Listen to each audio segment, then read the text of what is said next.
The verdict from the trial in Minneapolis. Let's begin with the irrefutable premise that George Floyd should be alive today, just like any of the too numerous other Black Americans whose futures have been unjustly stolen from them should be. While we are glad that justice has prevailed in this case for sure, and I conveyed that expression and had a nice exchange this morning with Minnesota Attorney General Keith Ellison, George Floyd's murder is a painful reminder that inequality has deep roots in American history, starting during slavery and continuing to the present day in areas such as wages, healthcare, housing, education, and treatment by law enforcement. And by the way, I say slavery, we are now in the early years of the fifth century since slavery came to our shores.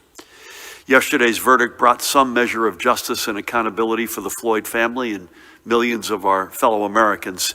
Yet we all must remember that systemic racism is still pervasive in American life. We must be resolute in our fight for justice to ensure that the pain of yesterday and the pain of today does not become the pain of tomorrow. I remain committed to this, and I know millions of you share that commitment. Let's keep working together. Next up, switching gears, tomorrow is Earth Day. I'm especially proud that in New Jersey we can celebrate this Earth Day knowing that we are once again truly leading the nation in smart, forward-looking environmental policies. We have historically been a leader, but over the past year we've augmented our status through our continued efforts to put our state front and center in the emerging offshore wind industry, with our nation-leading law on environmental justice, and in becoming the first state in America to enshrine climate change education in our K-12 core curriculum standards, which, by the way, was a key initiative of the First Lady and which is essential to building the workforce of the future. And we're going to keep working to prove that a cleaner environment and a robust economy are not either or, but they go hand in hand and both. Now moving on. And to reiterate the announcement we made yesterday, the Atlantic City mega site at the Atlantic City Convention Center is holding special walk-up hours between 1 p.m. and 3 p.m. both today and tomorrow. This means you can be vaccinated without an appointment. Each day during these hours, the staff will be administering up to 700 walk-up vaccinations. Anyone who does have an appointment during or after these hours should not worry. Your dose has already been reserved for you through your appointment, and you will be given priority upon your arrival at the convention center. But in our effort to make it even easier for those who want to be vaccinated to get vaccinated, we are pleased to be able to make this arrangement. Tammy and I had our first shot at the Atlantic City mega site 2 Fridays ago, and I can attest that AtlanticCare, along with the Department of Health, the State Police, the National Guard, county and local officials, and their partners run a terrific operation. So again, from now until 3 p.m. today, and from 1 p.m. to 3 p.m. tomorrow, the Atlantic City mega site at the Atlantic City Convention Center is administering vaccinations without an appointment necessary. If you are needing a vaccination, and especially if you live in South Jersey, I encourage you to head over. Before we move on, I want to thank the New Jersey Pandemic Relief Fund for funding research into vaccination hesitancy. They've done an extraordinary job, and that research will inform our collective efforts on how to get to our goal as efficiently, as quickly as possible of vaccinating 4.7 million adult New Jerseyans by the end of June. And with that, it brings us to today's numbers. We are reporting a total of more than 6.2 million administered doses, and just shy of 2.6 million New Jerseyans are now fully vaccinated. We are also reporting an additional 3,614 positive test results, either PCR or presumed antigen positives. The statewide rate of transmission, Ed, has crept up a hair over the past couple of days, now at 0.93. Let's hope it goes the other direction. The one-day positivity for the 21,242 PCR tests recorded on Saturday was, surprise, surprise, back into low double digits, 10.94%. But as we have noted Many times the weekend percentages usually see a spike as the number of total tests is low, and also our assumption is you're getting tested on a weekend because you've got a cause or a reason to do so. So while we cannot dismiss this, and we won't, it comes with that important caveat. Across our hospital systems, last night's census counted a total of 2,114 patients being treated. Of those, 1,961 were confirmed COVID positive. The other 153 were persons awaiting those test results. Of this group, 455 were in intensive care and 248 were on a ventilator. And throughout the day yesterday, 262 live COVID patients were discharged from our hospitals, while 263 new COVID patients were admitted.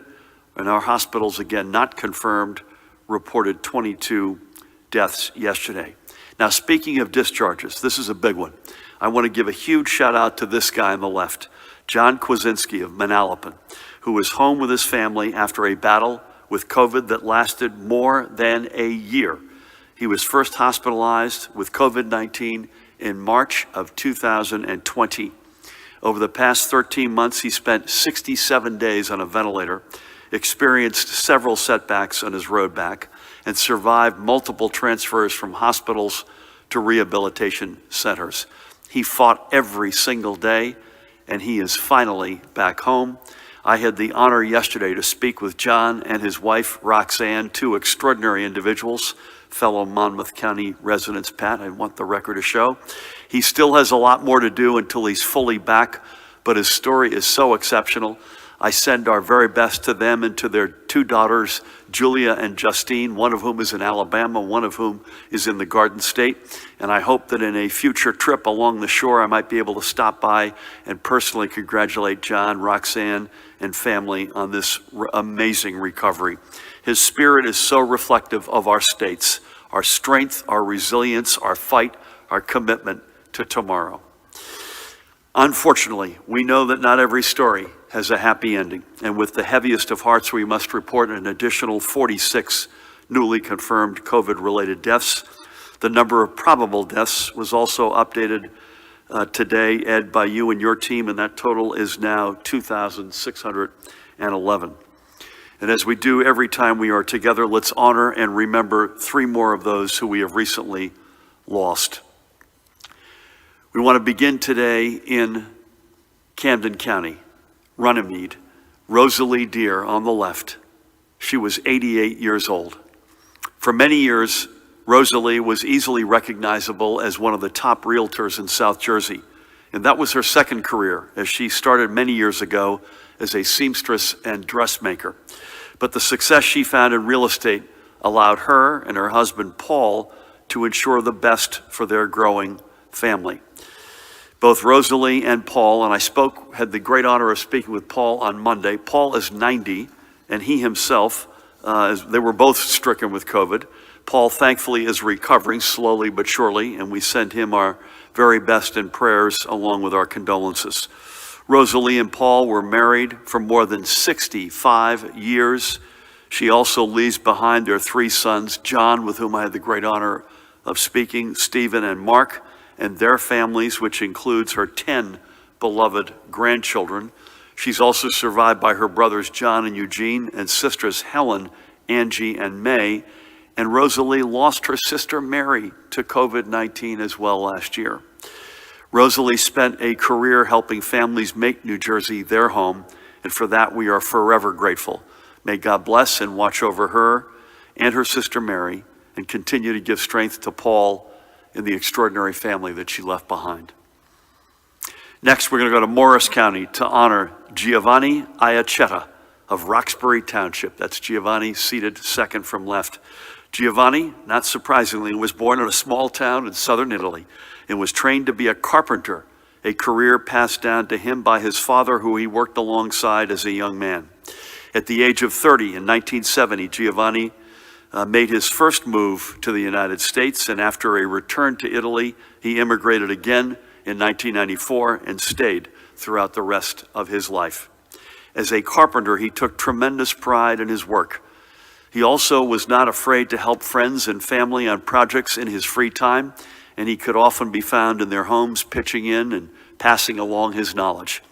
That charitable nature was just part of who Giovanni was, and he was particularly fond of helping the folks at St. Jude Children's Hospital. He could also be found in the kitchen and tending to his barrels of homemade wine. He was also, I'm told, a big soccer fan, and I did not know him, but I'm going to put words in his mouth. He would have been happy that that stupid Super League has crashed of its own weight. And by the way, it was not easy for him. He was paralyzed, and I know his family would want me to say this because they are out in their own crusade to make sure that we know more about this. And Ed, you would have forgotten more about this than I would ever know. He was paralyzed by Guillain-Barré syndrome. And his family wanted me to mention that because that's something, again, that they were very focused on. He is survived by his wife, Amelia, and his daughters, Anna Maria, Antonetta, and I had the great honor of speaking with her on Monday, and sons, Giampiero and Luigi, and their spouses and significant others, as well as by his 5 grandchildren, Anna, Domenico, Emilia, Gianluca, and Penelope. Giovanni also leaves behind his 7 siblings, Michael, Agnello, Antonio, Gennaro, Anna, and Angelina. Giovanni was 80 years old. New Jersey is proud of its rich Italian heritage, a heritage made even more rich by Giovanni. And his daughter Antonetta said 2 things as well to me. Number 1, he believed deeply in the American dream, and it is alive and well. And secondly, that New Jersey, part of the reason he loved it, it reminded him of his home back in Italy. We are honored to have had him as part of our family, and may God bless and watch over him and the extraordinary family he leaves behind. And today we also honor John Powers Sr. of the Bayville section of Berkeley Township in Ocean County. John, a Jersey City native and a proud and decorated veteran of the United States Marine Corps, was 76 years old. Following his discharge from the Marines in 1967, and he had attained, by the way, the rank of sergeant, he began a career as an occupational safety consultant. He notably worked in the Public Employees Occupational Safety and Health Division from 2001 until his retirement in 2012. And in 2018, he was honored for his on-the-ground service following 9/11. He was a proud member of both the Bayville VFW Post number 9503 and the Corporal William H. Smith Detachment of the Marine Corps League's New Jersey Department. He was also a faithful parishioner at the Church of St. Pius X in Forked River. John leaves behind his beloved wife of 25 years, Christine, and I had the great honor of speaking with her on Monday. She, by the way, also, this virus is so crazy, Ed, she got it at the same time he did. She had virtually mild, like cold-like symptoms, and it obviously crushed him. He also leaves behind his children, John Jr. and Susan, his 2 stepdaughters, Alana and Alyssa, and their spouses and significant others, and his granddaughter, Zion. He is also survived by his sister Cecilia and her husband and several nieces and nephews. We thank John for his many years of service to our nation and to our state, both military and civilian, and may that legacy of service be a model for others. May God bless and watch over him and his family. Let's switch gears if we can. As part of the National Volunteer Week, I'd like to recognize the New Jersey Medical Reserve Corps. Under the direction of local health agencies throughout the state, approximately 1,000 Medical Reserve Corps volunteers are currently deployed each week to assist with our COVID-19 response. Medical Reserve Corps volunteers represent almost every discipline from among our healthcare professions. They serve at drive-through, walk-up, and COVID-19 vaccination and testing sites, and assist with the vaccination of homebound individuals and people experiencing homelessness. They staff local health department public call centers and provide language translation and interpretation services, education and outreach, among so much more. Several of our volunteer teams were honored yesterday by the U.S. Department of Health and Human Services. The Middlesex County Medical Reserve Corps, which operates under unit coordinators Rich Kozub, Lori Karabinchak, and John Dowd, was recognized with the National Award for Community Response for their efforts with COVID testing. Ella Shakovich of Perth Amboy received the Medical Reserve Corps Mentor Award. She has been a nurse for more than 35 years and has provided mentorship and training to hundreds of Middlesex County volunteers. She has been involved in a variety of COVID-19 response activities, including COVID-19 testing and vaccination. I also want to recognize the Medical Reserve Corps units from Bergen, Burlington, and Monmouth counties, which each received honorable mentions for their continued vaccination efforts. And I also congratulate Daniel Oswari and Kaylee Hammond, both from the Burlington County Medical Reserve Corps, for their honorable mentions for outstanding responder.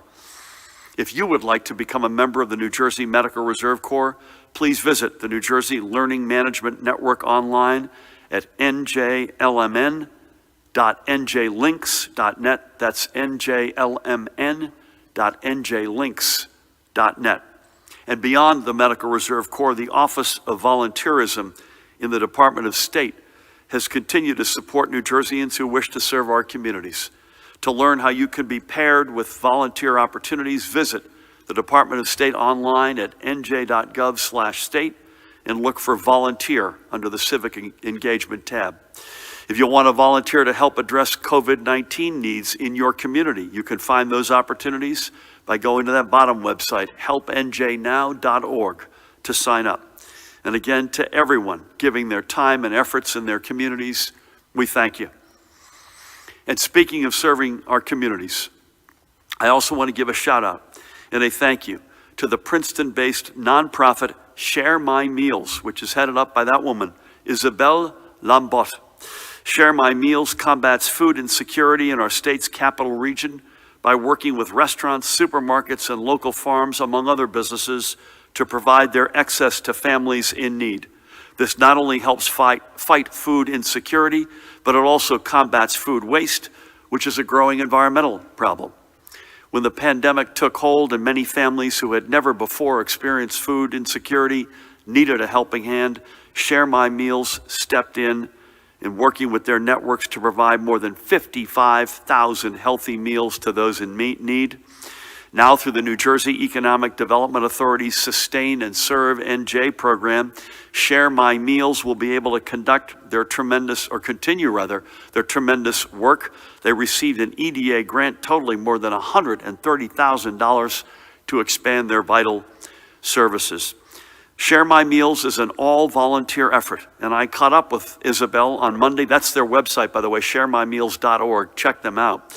And I thanked her for all that she and her team are doing for families in Central Jersey. This is what community is all about, and this effort also has the added effort, as we prepare to celebrate Earth Day, that it's based in a goal of having a positive impact in our environment. And to say that Isabel is part of a power couple would be the understatement of the day, week, perhaps month or year. Her husband is the Chief Executive Officer of Bristol Myers Squibb, another dear friend, Giovanni Caforio. And finally for today, I want to honor a friend who passed away on Monday, the late former Senator from Minnesota and Vice President Walter Mondale. In a remarkable career in public service that spanned more than a half a century, he brought good humor, dignity, kindness, and honesty to our politics.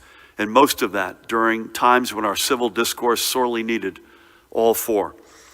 I first met the man knew simply as Fritz about 15 years ago when I was the National Finance Chair for the Democratic National Committee. And he instantly took me in. He was always willing to provide support and advice, and I am honored to have counted him as a friend. And there are many across politics lucky enough to have called him their friend too. As luck would have it, people ask me a lot over the years, why politics? And I talk about my dad, who didn't get out of high school but cared deeply about it, the inspiration of John Kennedy and others. But when I actually began to operationalize getting involved in politics, ironically, it was with a bunch of folks who were veterans of his failed presidential campaign in 1984, a group that grew together in tight, guys like Bob Rubin, the late Jim Johnson, Mike Berman, who became real mentors to me and really cut their teeth by working with Fritz Mondale, even though that was a blowout loss in the re-election of President Ronald Reagan. And by the way, Walter Mondale is no footnote in American history. He left an indelible mark. He single-handedly changed the role of the vice presidency from that of merely president in waiting to one of presidential advisor and confidant. His choice of Geraldine Ferraro as his running mate in the 1984 presidential campaign signaled a watershed moment for women in national politics. He never stopped advocating for smart policy or advising those who sought his opinion, myself included. He never stopped supporting those who he believed had the best interests of our nation at heart, and he always stood for the right thing.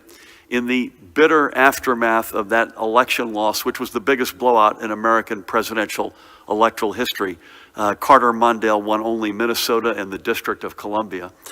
His quote really stayed with me, and I think it stayed with a lot of Americans. We told the truth, we obeyed the law, we kept the peace. To have that grace and that wisdom in that moment of defeat is pretty extraordinary. In his honor, and in accordance with the directive by President Joe Biden, who, by the way, served alongside Senator Mondale, our flags are flying at half-staff through the late Vice President's interment. We will miss him, his smile, and his tremendous grace and wit. With that, please help me welcome Dr. Ed Lifshitz, who will give the daily update. And again, we're still hoping Judy will join us in process. Ed, over to you. Thank you. Good afternoon.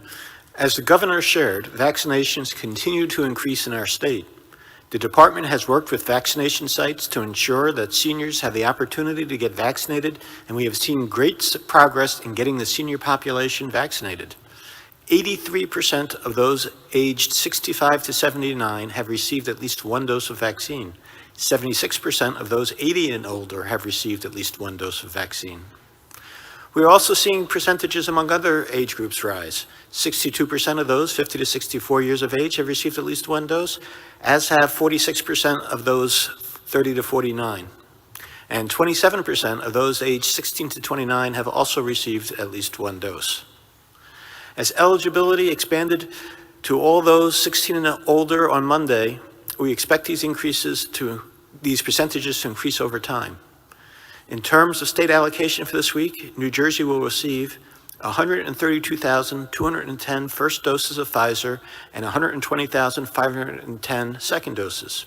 For Moderna, we are receiving 98,500 first doses and 87,400 second doses. Moving on to the department's daily report. As the governor shared, our hospitals reported 2,114 hospitalizations of COVID-19 positive patients and persons under investigation last evening. This number has stayed relatively flat. There are a total of 2,429 reports of CDC variants of concern in New Jersey. 2,245 of these are the UK variant. Additionally, there are 51 reports of the Brazilian variant, P1, 3 reports of the South African variant, B1351, and 130 reports of the California variants, B1427 and 1429. Fortunately, there are no new reports of multisystem inflammatory syndrome in children. There are 115 cumulative cases in the state. One of these children are currently hospitalized. At the state Veterans Home, there are no new cases among residents. At the state psychiatric hospitals, there are no new cases among patients. As mentioned, our daily positivity as of Saturday, April 17th, was 10.94% for New Jersey as a whole, which breaks out to 10.75% in the north, 10.96% in the central region, and 11.43% in the south. That concludes our daily report, and as the commissioner would want me to say, stay safe, continue to mask up, social distance, stay home when you're sick, get tested, get vaccinated, and remember, for each other, for us all, please take the call and download the COVID Alert NJ app. That was a mean, terrific impersonation of Judy Persicelli, particularly the last imploring. And again, no visibility, Ed, on the Johnson & Johnson road forward. Again, we said this on Monday. Dr. Fauci on Sunday sort of indicated that a sense that we'd get some word this Friday. And a further sense that it might be a modified recommendation of usage. And it looks like that's what the Europeans are doing. And any amount of Johnson & Johnson would be gravy, as it were, on top of the Moderna and Pfizer numbers that you referred to. And again, to repeat something that is frankly, I believe, a bigger challenge for us than the overall number of Johnson & Johnson vaccines. That is because it is a very particular and potent weapon in the pursuit of equity. It allows us to get into places that are hard to reach with a one-dose regular refrigeration vaccine. So Ed, thank you for that and for everything you do, and welcome back. With that, Pat, anything? Not a lot lately on compliance. Is that still the case? We had some nasty thunderstorms out there. Any other reactions or topics you've got? Great to have you. Thank you, Governor. Good afternoon. Yes, nothing reported to the Rock with regard to executive order violations. The weather still between the winds this afternoon and spotty thunderstorms. Temps are going to drop to dramatically from what I understand. I'll make the last plug since the application process closes on Friday. njtrooper.com. We're up to over 2,500. So for those women and men that have gone on and put their hat in the ring, I thank you. But I know that there's more out there that would find this profession rewarding. Again, njtrooper.com. That closes on Friday night at 11:59. And I think on that note, with regards to our 100th anniversary, I think I'd also be remiss if I just didn't say a word or two about the guilty verdict, which confirms what the women and men of the New Jersey State Police know to be the truth, and that is that we join our nation in unequivocally affirming the jury's guilty verdict. And I also want to take the opportunity to assure the citizens of New Jersey that the troopers out there remain committed to preserving the nobility of this profession by holding ourselves accountable to the highest standards and never wavering from those core values we were founded upon 100 years ago of honor, duty, and fidelity. Thanks, Governor. Thank you for saying that, Pat, and thank you for your leadership, period, and for all. njtrooper.com. It's a little bit like we're running, I feel like I'm back to the Jerry Lewis Labor Day telethon days. This is our last shot. This is through Friday end of day? Okay. njtrooper.com. Please sign up. I apologize, Matt. Let's start over here because I feel badly that we've always run you guys at the end. So Nikita, we're going to start with you.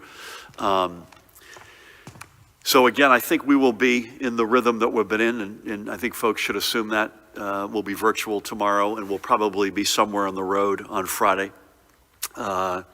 whether it's COVID-related, vaccine-related, or other matters. And obviously, we'll keep you posted. Mahan will make sure that we stick to that schedule, and we'll keep you, as I say, updated as to any developments. So with that, let's start. Nikita, good afternoon. Good afternoon, Governor. I have a few questions for myself and then one from Dan Munoz over at NJ Biz. So there were about a dozen school board races held yesterday. Across the board, turnout was abysmal. In Newark, the state's largest city, fewer than 5% of voters turned out. I'm wondering at what point does the state simply take school board or April school board elections off the table? Then in Jersey City, the city walked back on a plan to open in-person schooling on Monday, citing a shortage of teachers. I'm wondering when will the state no longer accept teacher shortages as a reason to not open schools, and when it would give guidance on replacing teachers who refuse to show up for work out of concerns over the virus. And then lastly, on day programs for developmentally disabled adults. Those programs have been shuttered for over a year now. I'm just wondering what those public employees have been doing in the meantime and what the state's target date to getting state employees back to in-office work is. And then from Dan Munoz, thanks for sticking with me, Matt. He asks, regarding the NJ tax break programs and NJ Emerge, is the state going to need a cleanup bill? And if so, what would that need to focus on? And when would you like to see that passed? Is anything underway at the moment, he asks. Okay. I don't have a crisp answer to what do you do about turnout at off-cycle elections like school board elections in April, but I have to say without question, the turnout is as low as those numbers, and I've not looked at the turnout numbers myself, but assuming that you're right, and I assume you are, That's an unacceptable level of turnout, no matter which side of which candidate you're on. So I don't know, but having said that, I'm not sure I've got a crisp and this is what we're going to do. In fact, I don't, but that's something that, that should not be. Again, nobody's fault. These things get very little airtime, and given the stakes, to your second question, they deserve more airtime. I was disappointed in the Jersey City development. It's very hard to say otherwise. I know Mayor Fulop was, and I know he had done a lot to try to push that into the right direction. I hope that the combination of good, smart public health habits, vaccinations, we're, in the many millions, warmer weather, that combination would allow a decision like that to be reconsidered. I know for sure, as I've said this, we're back in business in September, Monday through Friday, for educators, kids, everybody in as close to a normal school year as possible. What happens between now and then, I think it's to be determined. And I do want to say this, in fairness to everybody involved. I was on with a bunch of educators yesterday, and I call them regularly, just sort of up and down the state. The stress is overwhelming for everybody, the educators, the kids, the parents, anybody associated with our educational communities, and all that goes with it. We've talked about learning loss, mental health impact, pure physical health concerns, et cetera. So that's really all I've got to say there. I know Judy had mentioned this yesterday. We've been meeting with leadership of both Democratic and Republican legislators. Yesterday happened to be a meeting with Republican leadership. Pat was with me, as well as other members of our team. And Judy indicated yesterday that she is working on, and Ed, I assume you're working on this with her, guidance that hopefully will get us to a better, safer, a better place as it relates to the day programs for the developmentally disabled. Again, we're trying to balance physical health and mental health, and there's no question the mental health stress, particularly for vulnerable communities, and this is a great example of it, including their families, has been overwhelming. So I know she wants to get to a better balance, and I would guess that's sooner than later, but I don't want to speak for her. And to Daniel's question, no specifics, but I would welcome the opportunity to do something that would quote unquote clean up a couple of the items, a couple of the loose ends as it relates to the incentives package that I signed in January. The conversations, by the way, around what those incentives will actually lead to, I think have been very good. A lot of that's anecdotal because these programs are not up and running. The rules are not promulgated yet, although that's coming very soon.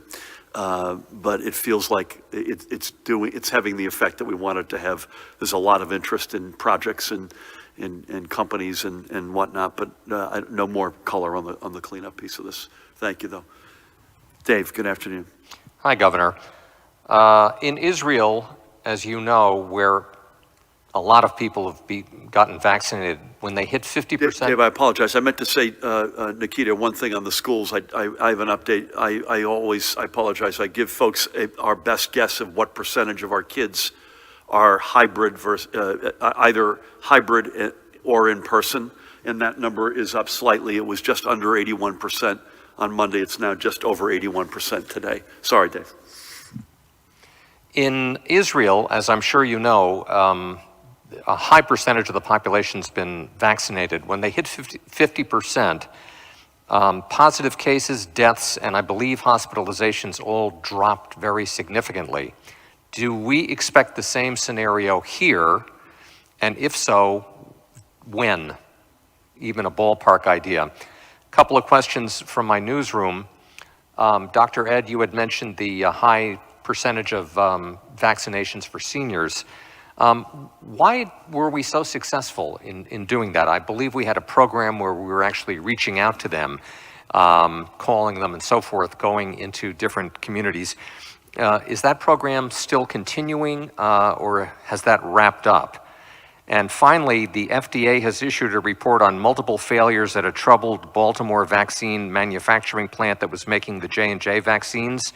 The facility was, quote, not maintained in a clean and sanitary condition, according to this report, and some procedures to prevent cross-contamination were not being followed. Governor, do you think it's going to be hard to restore faith in the J&J vaccine once the pause is lifted? Thank you. Dave, I'll start, and then Ed, you should come in and add any color to this. Israel is a global model. They've just done an extraordinary job, and they've been able, by the way, to open up meaningfully, and that's what we're going to do as well, please God. In fact, I think people have asked of late, I know a bunch of mayors have rightfully raised this. I would bet Paramount early to mid next week is probably the right timing. We're going to have assuming our numbers continue to go in the right direction, and they're a little bit sideways yesterday and today, but assuming they do and our prospects and optimism remain high, we're going to give a pretty significant amount of guidance by early to mid next week. You didn't ask that, but I wanted to make sure I said that. And folks are rightfully asking for that. We don't want to lurch. We're the only state in America that has not lurched. In other words, gone forward and then had to pull something back. And we don't want to start that now. But we also owe people our best guess as to what it's going to look like for graduations, summer on the beaches and whatnot. Ed, I'll let you answer the question in a sec if you don't mind. If we hit 50% in fact, we're over 50% of our objective. We're not 50% of our population, but we're over 50% of our objective. Do we expect the same sort of drops in cases? And if so, when do we think that may happen? I think we've been successful on seniors because we didn't sit back and wait for them to come to us. We went to them. This feels like ancient history. That began with the call center. So we went online first and then the call center. And that now is a very robust, well-functioning call center. It had some teething issues early on, but that's no longer the case. The outreach programs for 75 and up and then 65 and up, clearly calling people, helped bringing the vaccine toward people. As I've mentioned before, we're now at 99% plus or minus of our population is within 5 miles of a vaccination location. We have over 800 of them. Our hope is to make sure that that's the case for within a 15-minute walk. The J&J piece was probably helpful in that respect. Obviously, we're not administering J&J right now, but the one-shot reality allows you to take it places you otherwise couldn't. And I've only read the headlines on the Baltimore plant. It is worth noting, and Ed or Judy will correct me if I'm wrong, we never had any of the J&J doses out of that plant. All of our doses came from the Netherlands, and I believe that was the case, including the supply that we're now holding in refrigeration, which is a couple 100,000 doses. And I think the faith will come back. I really believe that. In a funny way, the pause over the blood, which is not a funny matter, I don't mean that, but the pause over the blood clots, I think, is proof that the system is working. I haven't read this FDA report. This is another, as bad as it looks, it's another proof point that actually it was found out and the system worked. The feds were able to uncover that. So in a funny way, I think that comes back. And again, it's a huge weapon for us as it relates to equity. Ed, comments on any of the above? Do you expect that we'll start to see a drop-off, precipitous drop-off? Please, God, we will. And when? Any comments on more color on why we've been successful with seniors, although my guess is you'd echo a lot of what I said, and any comments on the Johnson & Johnson faith in their vaccine? Sure, I'll go backwards with that. I have, as I've said before, tremendous faith in the career scientists and the people in the federal government, at the FDA, at CDC, who look into these things and are paying very close attention.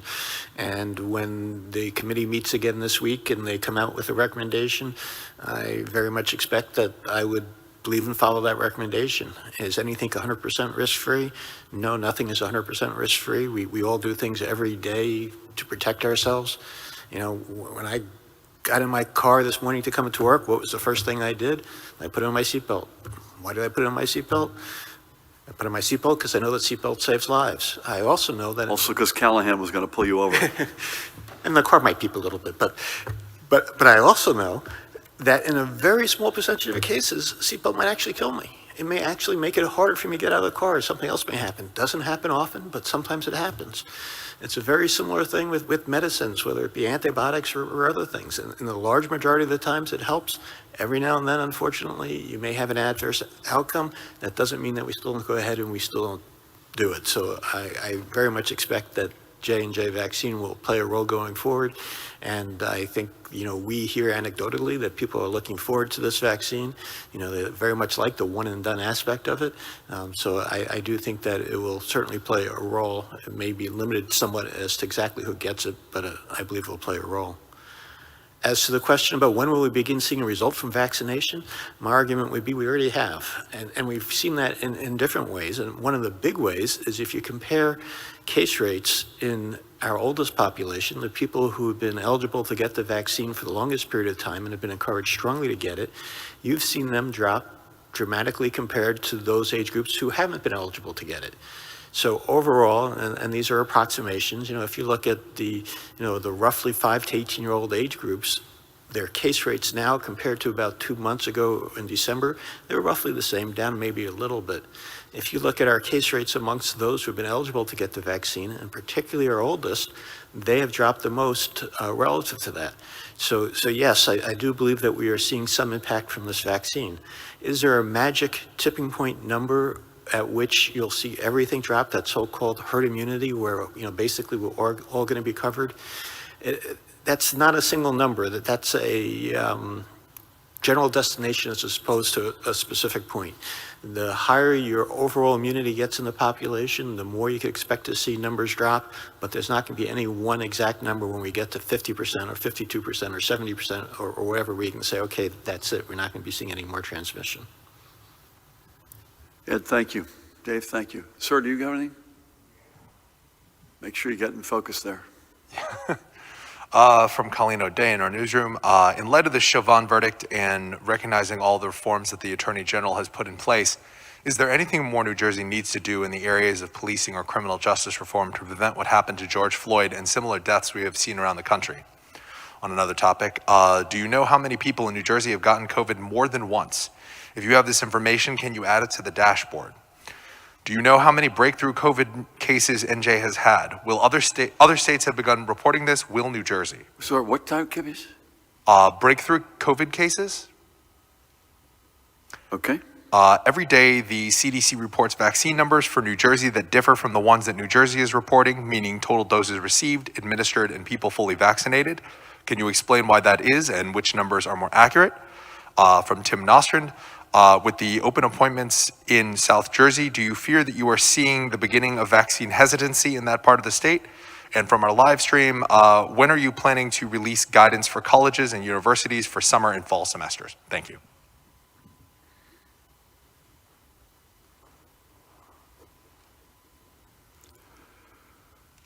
I would suspect to Colleen's question that there's always going to be, Barack Obama used to have this phrase that we wake up every day to perfect our union, and it, as a work in the acceptance that our union is a work in progress and never perfected, never perfect. And my guess is that that's my answer on criminal justice reform, that this is a journey that we've been on and we will remain on. I am proud of what we've done. I'm proud of what the Attorney General has done. I'm proud of the engagement that Pat and other members of law enforcement have had to deepen relations with communities.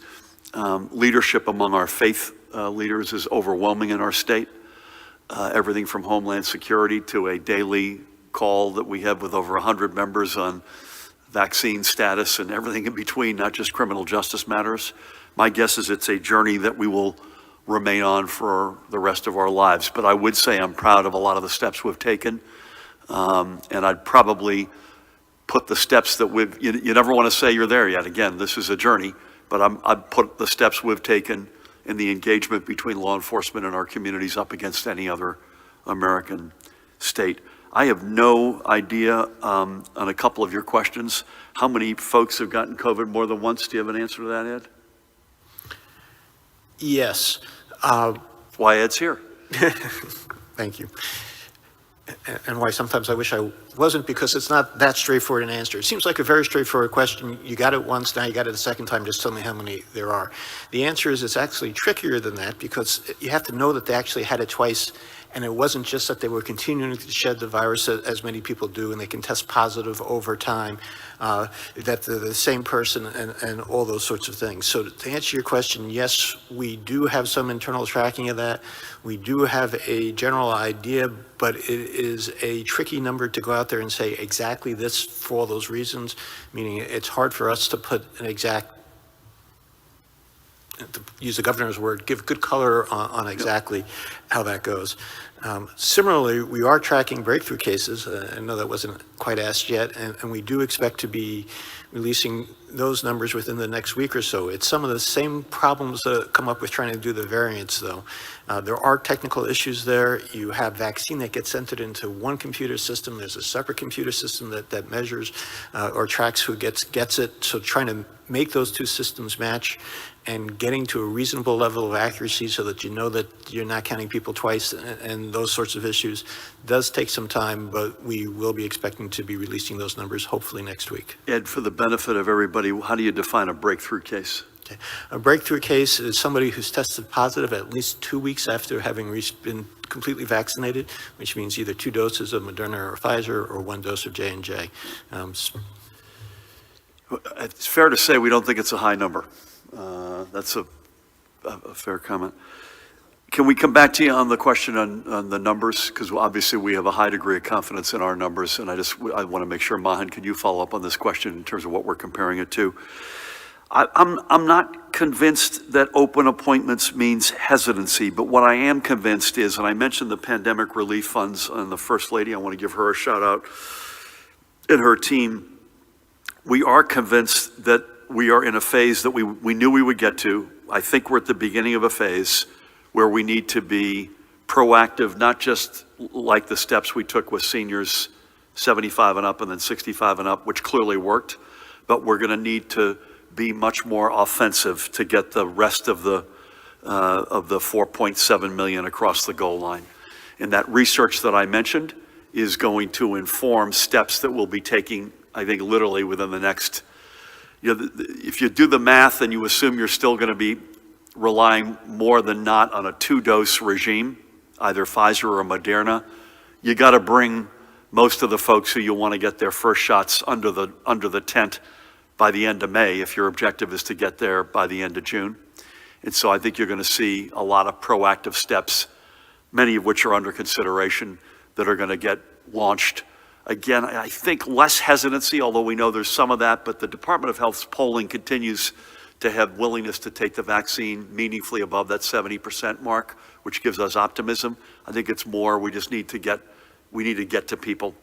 And on colleges and universities, I'm not sure it'll be part of our guidance next week. You've seen a number of colleges and universities already making their decisions and moves. I'm meeting with the Rutgers senior team tomorrow. They've made that move. Princeton this week. I think Fairleigh Dickinson, I think, also has made that, has taken that step. And so, again, more guidance, I think, as a general matter coming early to midweek. You know, one of the things, back to Colleen's first question, Pat, if I'm not mistaken, one journey that we're on that has a specific time association with it, which is the statewide implementation of body cameras for all patrol law enforcement. The deadline, I believe, is June 1st. And so that's a specific, again, it's a journey, but that's a specific step and a deadline date. So thank you for that. Alex, good afternoon. Good afternoon. Is that Charlie Style in front of you? Right there. You want to go to him first? No, we'll start with you, but I just want to note for the record that Charlie's in the house here. Okay. Yes, sir. For you and for Dr. Lifshitz, what's the sticking point in reopening adult daycare? Is it the staff? Is it the facilities? Some of these folks who have been out of adult daycare for over a year now, it's obviously causing mental stress and strain for their families. How can that be reopened, and when will it be reopened? Governor, I'd like to get your reaction to Governor Lamont in Connecticut saying that he's going to drop all restrictions on businesses effective May 19th. You talk about how New Jersey is moving slowly because it's dense and near New York. New Jersey's the #1 densest state in the nation. Connecticut's #4, and obviously both states are close to New York. Why is Governor Lamont moving quicker than you, and do you intend to follow his lead? 2 more questions. You, Governor Lamont, and Governor Cuomo had essentially an alliance early in the pandemic. You said that your states would move in concert. Has that alliance broken down? Because obviously those 3 states are moving in different directions at different paces. And lastly, would you say that you are running the slowest economic reopening in the United States of America? And do you wear that as a badge of honor? Pat, does your mother know that you beat your dog? How about that for a premise? I think on adult daycare, we want to come back to you. Judy is personally spending a lot of time on this. I think it's all the above, Ed. I mean, it's balancing physical health risk with mental health, enormous challenge, which we accept completely, both with the individuals and their families, and getting that balance right. I think I mentioned that to an earlier question. I think that's basically it. Is that fair to say? For all folks, all participants. Yeah, I noted, I'll answer your second and third question together. You used a phrase that I do want to call out the premise of one of your questions. We never said we would move in concert. We never used that phrase. We said we would consult regularly. Our teams still do regularly. I spoke to Ned a couple of weeks ago. I haven't spoken to him since, but we still speak. I haven't spoken to Governor Cuomo in a little bit longer than that, but our teams speak literally all the time. And not just these 3 states. We speak to Pennsylvania and others as well. And so it was thematically, we were trying to be in sort of thematic harmony, and we recognized that steps taken, particularly early on, could have unintended consequences. And that's where, for instance, you may remember Andrew in particular early on, we did not want to have a reality of restaurants on one side of the Hudson versus the other. That was when the virus was new to all of us, and we were both really concerned about that potential. We're still concerned about it, and we're largely in harmony, but again, we compare notes all the time. We're going to continue to open up, and I guess this gets to your last question as well. We're going to continue to open up incrementally. And if we think there's an opportunity to do something bolder than incremental, we'll do it. But the numbers just don't suggest, our reality does not suggest that at the moment. And so you'll have to ask Governor Lamont in terms of his rationale on May 19th. But I know what our reality is here. The numbers have gotten somewhat better over the past week to 10 days.